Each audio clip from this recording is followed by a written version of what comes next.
Like అక్కర్లేదు, subscribe అక్కర్లేదు. మీరిచ్చే కామెంట్ మాకు చాలా ముఖ్యం. దయచేసి కామెంట్ చేయండి. పాదయాత్ర, బస్సు యాత్ర ఈ రెండిట్లో జగన్ ఏ యాత్ర చేస్తే బాగుంటుందని మీరు భావిస్తున్నారు? ఏ పాదయాత్ర, బి బస్సు యాత్ర. ఆంధ్రప్రదేశ్ రాజకీయాల్లో మరోసారి పెను సంచలనం. రాష్ట్ర మాజీ ముఖ్యమంత్రి వైఎస్ఆర్సీపీ అధినేత వైఎస్ జగన్మోహన్ రెడ్డి చేసిన తీవ్ర వ్యాఖ్యలు ఇప్పుడు ఊహించని మలుపు తిరిగాయి. హైకోర్టు న్యాయమూర్తులపై ఆయన చేసిన అనుచిత వ్యాఖ్యలు న్యాయ వ్యవస్థకు సవాలుగా పరిగణించాయి. ఈ వ్యవహారంపై సుమోటోగా స్వీకరించిన హైకోర్టు కేవలం 48 గంటల్లో అత్యంత కఠిన చర్యలకు సిద్ధమైనట్లు తెలిసింది. ఈ పరిణామంతో రాష్ట్ర రాజకీయాలతో పాటు న్యాయ వర్గాల్లోని తీవ్ర ఉత్కంఠత నెలకొంది. జగన్మోహన్ రెడ్డి చేసిన వ్యాఖ్యలపై తీవ్ర ఆగ్రహం వ్యక్తం చేసిన హైకోర్టు దీనిని కేవలం ఒక వ్యక్తి చేసిన విమర్శగా కాకుండా న్యాయస్థానం పరువు ప్రతిష్టలకు దెబ్బతీసే కుట్రగా పరిగణించినట్లు సమాచారం. న్యాయమూర్తిని ఉద్దేశించి వ్యక్తిగత దోషాలకు పాల్పడడం, తీర్పులు వెనుక ఉద్దేశాలను ఆపాదిస్తూ మాట్లాడడం కోర్టు ధిక్కరణ కిందకే వస్తుందని న్యాయ నిపుణులు స్పష్టం చేస్తున్నారు.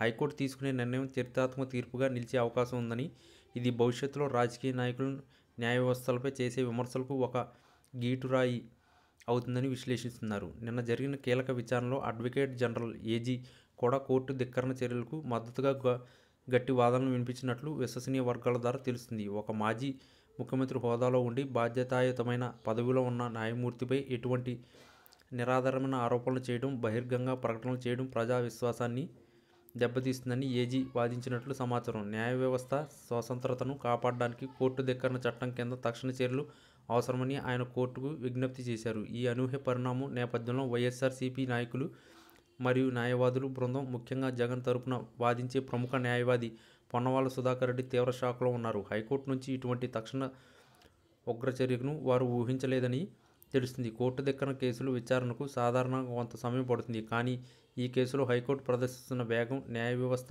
ఆగ్రహానికి నిదర్శనంగా కనిపిస్తుంది. పొన్నవాళ్ళు బృందం ఇప్పుడు హైకోర్టు తీర్పును ఎదుర్కొనేందుకు లేదా సుప్రీంకోర్టులో అత్యవసరంగా సవాల్ చేసేందుకు రెండు వర్గాలపై సమాలోచనలు చేస్తున్నట్లు సమాచారం. సాధారణంగా కోర్టు ధిక్కరణ కేసులో జరిమానా లేదా సాధారణ ఖైదు విధించే అవకాశం ఉంటుంది. అయితే న్యాయమూర్తిపై చేసిన తీవ్ర ఆరోపణల దృష్ట్యా హైకోర్టు అసాధారణమైన తీర్పు ఇచ్చే అవకాశం ఉందని న్యాయవర్గాలు అంచనా వేస్తున్నాయి. ఈ వ్యవహారం మాజీ ముఖ్యమంత్రి వైఎస్ జగన్మోహన్ రెడ్డి రాజకీయ భవిష్యత్తుపై కూడా తీవ్ర ప్రభావం చూపే అవకాశం ఉందని విశ్లేషకులు అభిప్రాయపడుతున్నారు. ఆయన తన వ్యాఖ్యలకు బేషరతుగా క్షమాపణ చెప్పినా కూడా హైకోర్టు పరువు తీసినందుకు కఠిన చర్యలు తీసుకోవాలని న్యాయమూర్తులు నిర్ణయించినట్లు కనిపిస్తుంది. మరో 48 గంటల్లో హైకోర్టు వెలువరించే తీర్పు రాష్ట్ర రాజకీయాలను, న్యాయ కార్యనిర్వాహక వ్యవస్థలను మధ్య సంబంధాలను కొత్త మలుపు తిప్పడం ఖాయం. ఉదయం కోర్టు తీర్పు వెలువడగానే రాష్ట్ర రాజకీయ భూకంపం సంభవించడం ఖాయంగా కనిపిస్తుంది. యావత్ దేశం ఇప్పుడు అమరావతి వైపే చూస్తుంది.